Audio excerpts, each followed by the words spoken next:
Est-ce que vous connaissez l'intention de recherche en SEO? C'est probablement la chose la plus importante à savoir en 2023 et également en 2024 et pour le futur pour réussir à se positionner sur une requête.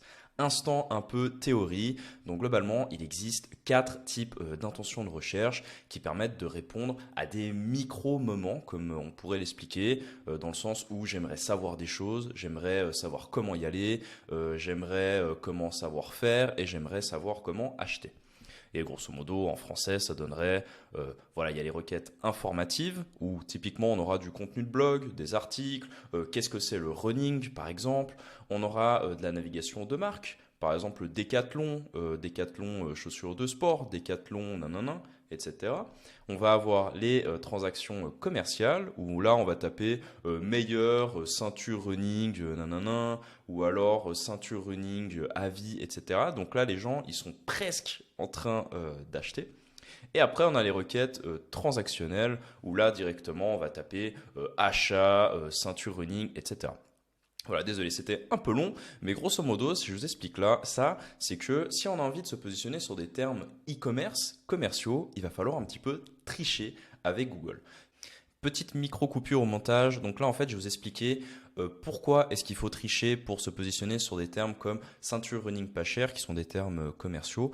Mais en fait, je parle de ça parce que j'utilise un blog et avec un blog, j'aimerais me positionner sur des termes e-commerce. Donc de base, ce n'est pas possible parce qu'en fait, en créant des pages d'articles de blog, etc., on ne peut pas se positionner sur ce genre de requêtes. Et en fait, là, je vous dis un petit peu comment tricher et comment arriver à se positionner comme un e-commerce alors qu'on a un blog sur Google en SEO. Voilà, petite parenthèse et à bientôt et bonne vidéo. Typiquement, si on tape ceinture running pas cher, eh ben on va voir que le premier résultat, je les ai déjà ouverts. Le premier résultat, c'est un e-commerce, donc avec des produits, etc. Le deuxième résultat, c'est également un e-commerce avec des produits. Et le troisième résultat, c'est également un e-commerce avec des produits. Ce que je veux dire, c'est que pour se positionner sur ce terme-là, vous n'allez pas pouvoir y arriver avec des articles de blog.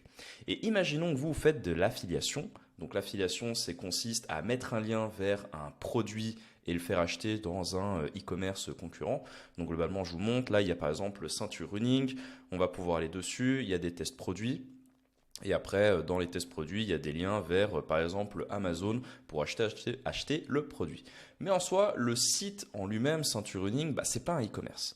Pourtant, pour ce site qui est encore assez récent, j'ai réussi à me positionner dans la première page avec Ceinture Running en à peu près 2-3 semaines. Donc le site, il a été créé le 28 septembre, si vous voulez tout savoir. Donc après, là, quand vous regardez la vidéo, je vous invite à aller sur Google, taper Ceinture Running pas cher pour voir où ça en est. Mais globalement, j'ai un blog, grosso modo, et j'apparais dans cette requête qui est ultra commerciale. Pourquoi et comment? Et je vais vous montrer comment également tricher avec ça. En fait, on peut voir que dans ma page, ça ressemble un petit peu à un e-commerce. On peut choisir par prix, j'ai des avis et on peut voir qu'il y a des espèces de produits avec des prix. J'ai même un comparatif des 3 meilleures ceintures pas chères et après il y a un tout petit peu de texte qu'il y a ici. Et si on compare à une page e-commerce, on peut voir que ça ressemble plus ou moins, hein. Bon, peut-être celui-là, voilà, on a les images, on a également les petits filtres, on a les prix qui sont en bas, et après il y a un tout petit peu de texte, et on peut voir que je pourrais améliorer mon texte en parlant un petit peu plus des marques en bas de page, et je vais faire ça après la vidéo. Pourquoi est-ce que je vous recommande d'adapter cette structure? Parce qu'en fait, ces requêtes commerciales, ce sont les plus rentables pour gagner de l'argent avec de l'affiliation. Le problème avec les articles de blog, donc par exemple comme celui-là, c'est que c'est très bien pour donner de la thématique à votre site, pour avoir quelques visiteurs, gagner en autorité, etc. Mais par contre, ça convertit très très mal. Les articles de blog, on sera plutôt à du 1% de conversion, tandis qu'une page comme ceinture running pas cher, on va facilement être à 5 à 10% de conversion. Et du coup, ça va être beaucoup plus rentable de travailler ces pages-là pour avoir du résultat, plutôt que de s'acharner à écrire 1 milliard d'articles de blog, avoir 1 milliard de visiteurs et de convertir très très peu. Donc comment ça s'est produit? Voilà quoi, c'est VP Gridder, vous avez vos grilles, ça ressemble à ça plus ou moins dans le WordPress. Donc tout simplement on va ici, on choisit notre grille et voilà quoi. Donc tout simplement on prend la grille qu'on veut, on la positionne et après on écrit le reste de la page comme une page standard WordPress. Si vous avez des questions, rendez-vous en commentaire.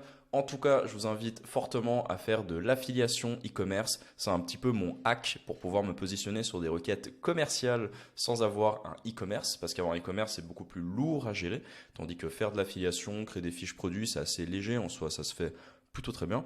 Et voilà quoi, n'hésitez pas à me faire mes retours et à bientôt.